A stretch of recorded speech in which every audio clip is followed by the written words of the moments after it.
Jamal Nyers here for Seconds Out with Conor Benn at the Amir Khan Le Greco press conference. Now, what did you make of that melee in there? Did you expect that to happen? Did you expect him to go that deep on Amir's family life?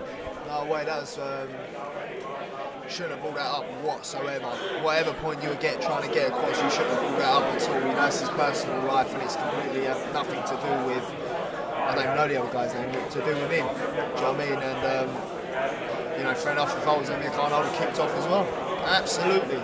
Absolutely. The minute he started talking about my family, I would have kicked off. Do you know what I mean? So you can't blame Khan for reacting. You know, so yeah, that was bang out of order. I'm guessing you've been a big fan of Amir growing up as a young boxer with aspirations. How does it feel to be on a card with him? And you know, you mentioned that you've never fought in Liverpool before. It's something you wanted to get off the tick list. How is that?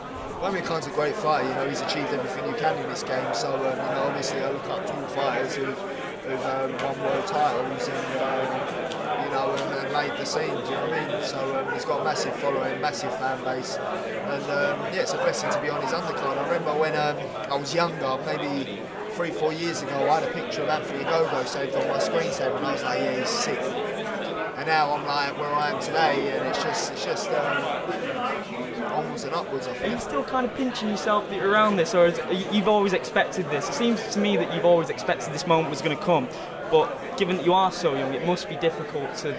No, I didn't expect this to come, and it just happened.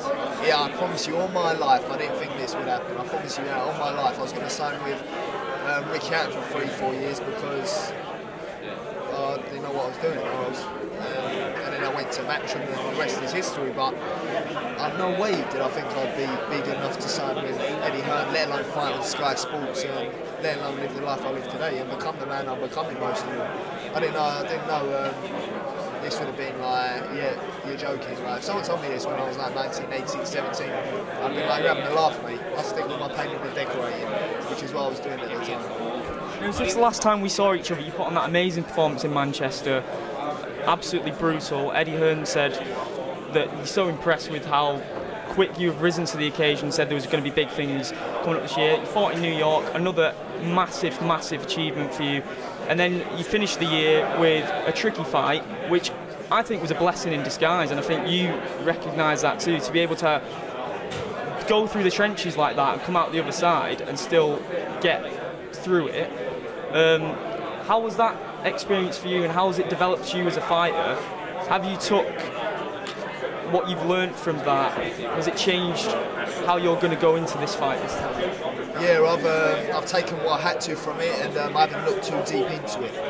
Does that make sense? I've taken what I had from it, and I've not looked too deep into it. Because number one, I weren't a Conor Benn on the night. Number two, I can give you 3-4 reasons as to why, which are very big reasons. And before I was thinking I'd done too much, I was overtrained. There's so many things that I'd done wrong that camp that you live and learn from. All I had to show was that. Do you know what I mean? All I had to show for that fight was my heart, and you know, I'm glad I got that, because you don't know.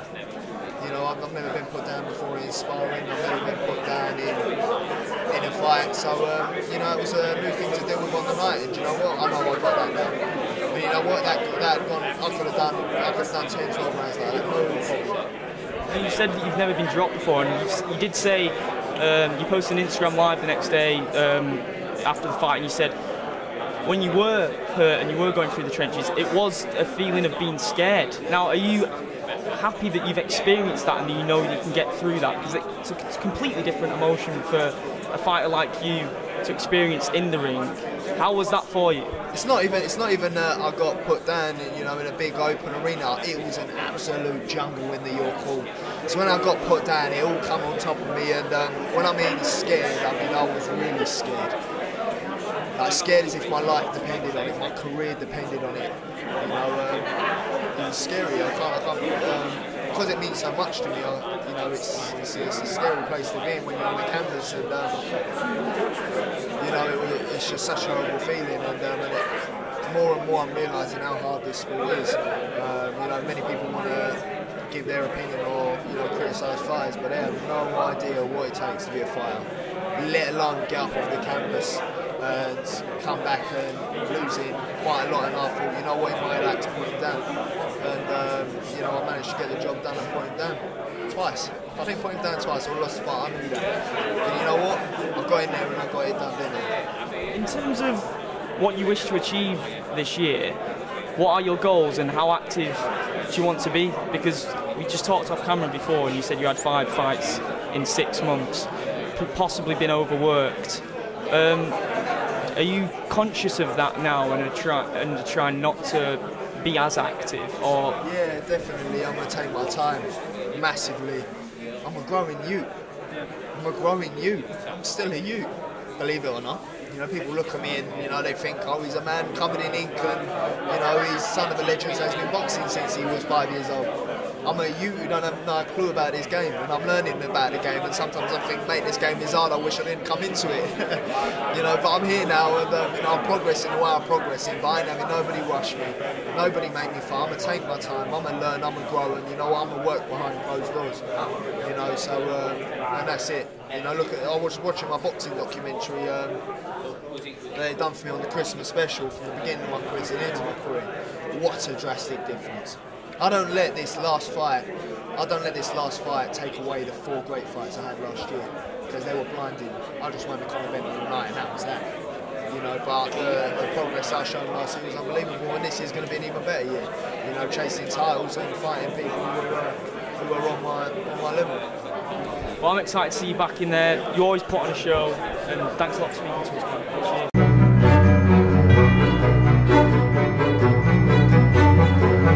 Cheers.